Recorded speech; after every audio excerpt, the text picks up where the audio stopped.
Hey everybody.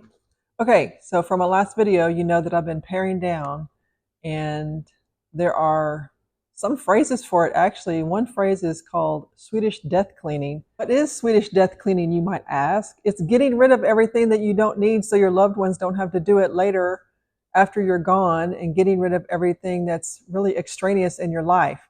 But what I'm doing is paring down to hopefully go full-time or partially full-time in my RV, and I literally have gotten rid of probably 80% of what I own. I'm outside because it's so beautiful today. And I just want to go over some of the things that I talked about in the video, and just get my thoughts straight. So I wrote some down. One thing is start paring down early. It takes a long time. Another thing, I kind of started getting rid of the knick-knacky stuff, and I'm not even a knick-knack person. Get rid of the stuff that's on the surface. So, get it cleaned up. Another thing I think is that it's okay to be stressed out. You're going to be stressed out. It's stressful. It is, something that is, this is years of accumulation, and the decision doesn't have to be made right away. You can put something in a box and come back to it later. One thing that's a big different about paring down, this is different from moving, because moving, put everything in a box and deal with it when you get back to your home, next home. If you're paring down to move into a smaller place, apartment, RV, whatever, you don't have that luxury. You have to make a decision on this end of the move. Also, think about this, it's very hard physically. So like me by myself, it's hard lifting and moving, and I get tired, and I'm, pretty fit. It's just hard. So it's also hard emotionally, even with my dog things, right? You're emotionally tied to things, and that's okay. You don't have to get rid of everything. Also, make sure, you can kind of reassess stuff, put it in a box, think on it. It can be a day or two, a week, whatever. Think about it. I'm calling mine like stages. I went through stage 1, got rid of lots of stuff, and then I'm going back to stage 2, going, how often do I use this wine stopper? 0. Get rid of that stuff. How often do I use a candy thermometer? I don't. Another thing that I've done is I've started selling things on Marketplace, and I like Marketplace as opposed to OfferUp. It just gets more traffic. And I was kind of scared in my first Marketplace encounter, but then it's gotten easier. I was meeting, people not too far from my house, and sometimes I still will, but now I'm just letting people come to the house, and some of the larger items that I've gotten rid of, tables, pieces of furniture, things like that. It's easy to get rid of those things. But that's a lot of work. And that's another thing too, is to start early. And one thing also, I don't know, garage sales. I'll put a clip in here of my garage sale items that I have left over. It's just not worth it. Watch this. Paring down is frustrating and tiring, but it's also kind of liberating. This is like stage 2. This is after 1 garage sale. Hydrator's not going. That's just there because I don't have any other room. It's not worth the small amount of money that you get for the garage sale. It's too much work.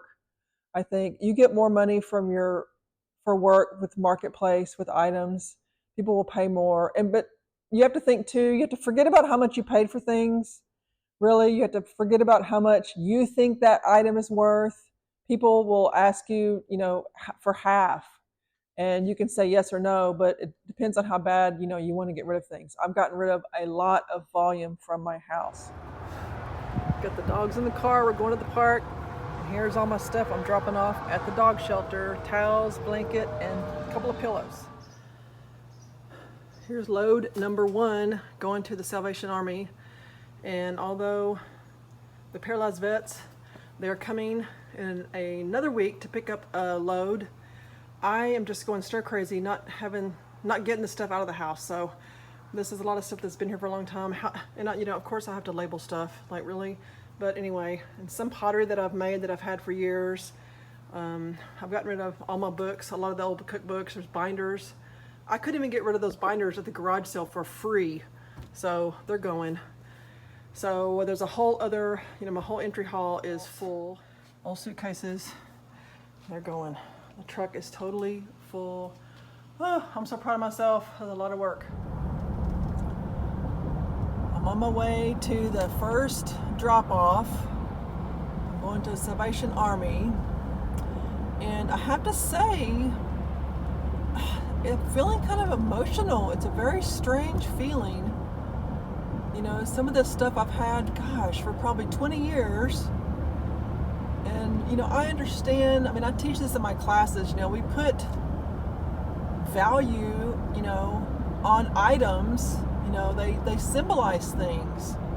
And I know certain things have, you know, a familial connection, something your grandmother gave you or a parent gave you or a sibling. And I'm not even really talking about those things because I'm not getting rid of those things now. You know, these are just items that I've, you know, acquired over the years.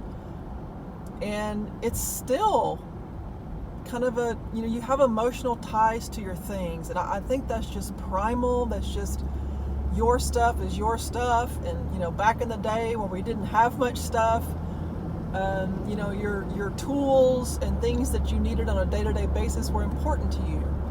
And I think over the years, humans, we just acquire and acquire and acquire. And in, you know, our country, in our culture, we have a lot of room to collect things. So it's just kind of interesting. I think if you were in another country where you had a much smaller abode, you know, they probably don't have lots of stuff like we do in other parts of the world. I know they don't. So anyway, it's just kind of strange feeling. So we'll see how this goes. Okay, this is kind of neat. They have a little turnaround place. They said donations. So that's nice. It's covered. So that's very nice. Huh. I don't want to crowd these people. I guess assume they'll help you get stuff out.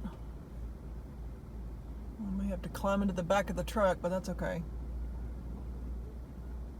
Oh, there's somebody behind me, of course. She was smart to have a stick. I used to have a stick. I can't find it. Okay. Whew. I had to do most of the emptying, but that's okay. Got it all empty. God, that's crazy. 10 minutes and that's done. So anyway, okay. Wasn't as bad as I thought it was. It's done.